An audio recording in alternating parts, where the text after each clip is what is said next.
Hi and welcome to the vlog. I'm Tova, this is ParentXP, and I'm going to lean back in a sort of ray of sunshine here just for the for the mess it does with the image there, and then I can really squint. I have been to have my first COVID vaccination today, so I thought I'd just share a little bit about it. If you're in the UK, I'm sure you understand the thing with the different groupings of the vaccinations. If you're not in the UK, they have basically placed people in different priority groups. And we are now down to priority group 6. And priority group 6 are clinically vulnerable people under 65, as well as those involved in social care. So how on earth do I fit into this? They actually decided to add parent carers to this group as being part of the social care package. So that's how I fit into it. Having a disabled child, I'm caring for somebody who's clinically vulnerable, and that has placed me in group 6. But in order to be included in the call for vaccinations in group 6, you need to be registered as a carer with your GP, which I am. And yet I still haven't heard anything from my GP, which is annoying me a little bit because I have friends who heard 3 weeks ago. So ultimately, I actually just went on the NHS website and I booked myself in for a vaccination. Claimed that I was involved in adult social care, and I was given the appointment time for today. I did not want to turn up there and risk being turned away. And I am not the parent in receipt of carer's allowance. Elin's dad is. So he can just take the letter with the carer's allowance with him when he goes to get the vaccination. That's his proof. But I don't have any such proof.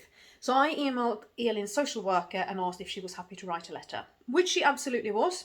So she wrote a brief letter explaining that I share the care of a severely disabled and clinically vulnerable person, and that therefore it is essential that I'm prioritised.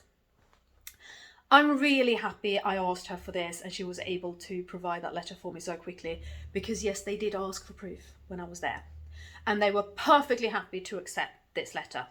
So thank you, Elin, social worker, that was really good. So I've had my jab. I got the AstraZeneca one. That was, you get what you're given kind of thing. Of the people I know who have had side effects, they have all had the AstraZeneca. And they have had an onset of side effects after around 6 hours. It's only been 2 hours. I have no side effects as of yet. But I will let you guys know what happens in the next couple of days. I'm actually really curious because I normally don't get fevers. I have had a fever once in my adult life. And the time before that I was 6 years old. So when I was 6 years old, I had mumps on both sides and I was so ill I couldn't even eat. And that's the last time that I had a fever until December 2019, when I came down with a severe flu that came with a dry cough and extremely painful lungs. It was painful to breathe. Fever, I mean, I only got up to 38 degrees, which, isn't a lot at all. But for me, that is obviously extreme because I just never get fevers. Yeah, so a fever, my whole body hurt, things didn't taste right. I went off coffee completely. I didn't even want coffee. And I was so ill that I abdicated from parenting for 2 days. This was when I was still together with the girl's dad, and I basically just hid in the bedroom and stayed in bed for 2 days. I could not do it. I was that ill.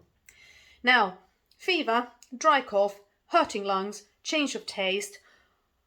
Do those symptoms at all sound familiar? But this was this was December 2019, and officially we didn't have COVID in the UK until, was it February or March 2020? Must have been February 2020 when we officially had it in the UK. So I think I've had it. A long time ago, but I think I've had it. Anyway, where I was going with that rant is I am a person who don't get fevers. So I'm actually quite curious to see if I do get side effects and if I do get a temperature as a side effect from this jab. But I don't think I'm going to. Yeah, and then I followed up my little jaunt to the vaccination clinic with a lovely walk around a park that I've never been to. And oh my God, it's beautiful out there today. The sky is tropically blue. There's not a cloud inside. And it was so nice. It was so nice to get that chance. And now I'm going to chill out because the girls are with their dad. I'm about to post a video, this one. And yes, I have so much work to do. And I will get to it. But I might have a nap first, because I can. Anyway, that was it. I've had my first COVID vaccination. And I hope you enjoyed watching this. And as always, please subscribe. Please share my videos if you want to. Please leave comments. Please do not turn the comment field into a debate on whether to be vaccinated or not. I'm not telling any of you what I think you should be doing. So please respect that. It's my one request. Please respect people's choice in this matter. People get to choose what they want to do. All right. Have a lovely, lovely rest of your Sunday. Mwah!